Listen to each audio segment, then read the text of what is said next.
The former pontiff made headlines in 2013 when he unexpectedly stepped down from his role, becoming the first pope to do so in nearly 600 years.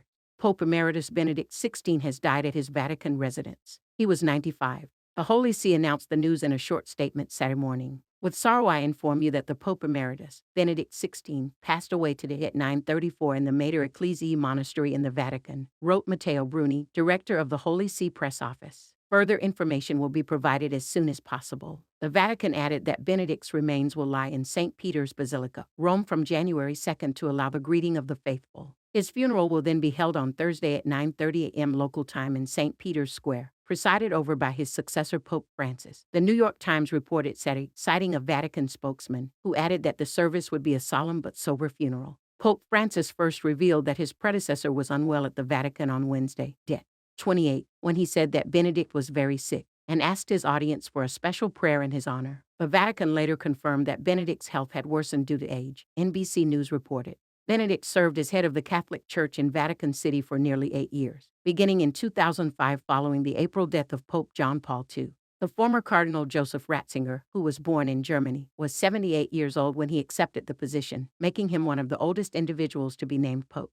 In 2013, Benedict made headlines when he unexpectedly stepped down from his role, becoming the first pontiff to do so in nearly 600 years.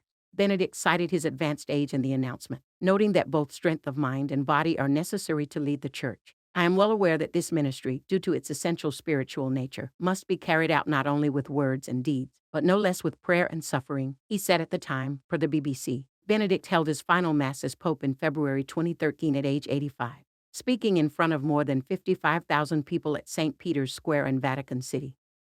He thanked supporters for understanding his decision. To love the Church also means having the courage to take difficult decisions, he said at the time. However, child sexual abuse scandals loomed large over Benedict's papacy. In 2009, 2 separate reports described the level of abuse within the Irish Church, according to the BBC. Benedict defrocked nearly 400 priests a few years later. This January, a church-commissioned report determined that Benedict failed to discipline priests in at least 4 cases of sexual abuse during his tenure as the Archbishop of Munich, Germany. At least 497 victims, mainly young males, were found to have been abused from 1977 to 1982, with more believed to have not been reported. Benedict was accused of mismanaging the abuse cases and, in at least some instances, not properly punishing the clerics involved. The ex-pope denied any wrongdoing in the report, according to NBC News. If you or someone you know has been a victim of sexual abuse, text STRENGTH to the crisis text line at 741-741 to be connected to a certified crisis counselor.